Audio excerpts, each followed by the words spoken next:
Ya, ini Sungai Batongguran dari Tanah Jawa hingga tiba di Semangke, Raja Maligas. Ini dia sungainya.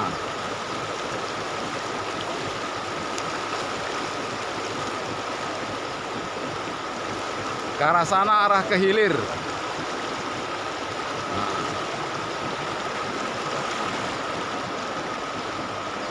Ini arah ke hulu, kesananya jauh ke arah Tanah Jawa sana. Saudara, saya teringat dengan Sungai Nil, di mana Musa diperintahkan Tuhan untuk membebaskan bangsa Israel dari tanah Mesir.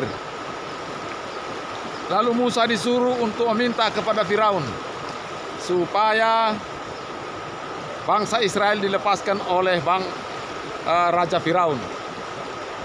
Lalu Musa pun pergi dan meminta supaya Raja Firaun memberikan kelepasan bagi bangsa Israel. Tetapi Firaun tidak memberinya. Lalu Musa diperintahkan Tuhan untuk membuat Sungai Nil menjadi darah. Dan sungai itu pun kemudian menjadi darah. Dan Raja Firaun juga mulai khawatir dan takut. Tetapi ketika para dewa-dewa atau dukun-dukunnya diperintahkan untuk membuat juga demikian, dan para dukun juga bisa membuat, maka tegarlah hati Firaun lagi.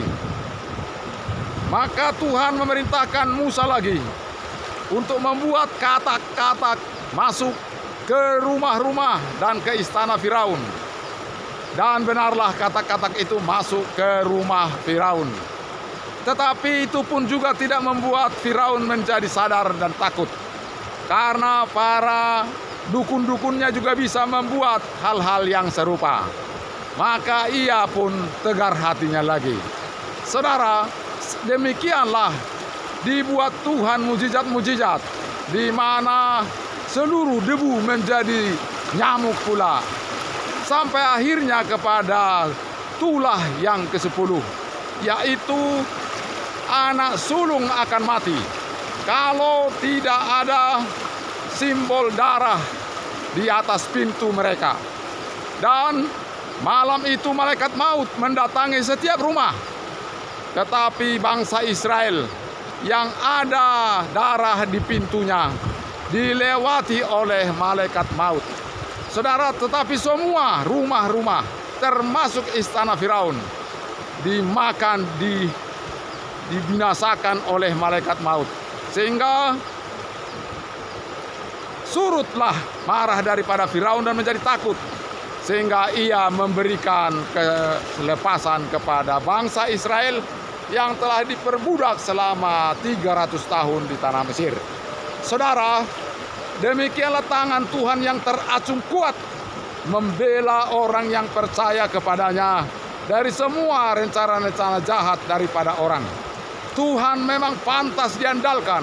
Tuhan memang berkuasa atas segalanya. Saudara, marilah kita percaya kepada Tuhan. Marilah kita mengandalkan Tuhan. Itu tertulis dalam kitab Keluaran dari mulai pasal 7, pasal 8 dan seterusnya. Saudara, inilah firman Tuhan yang memberikan keyakinan kepada kita bahwa kita sanggup bertahan dalam keadaan apapun dengan mengandalkan Tuhan. Sampai jumpa, terima kasih, salam.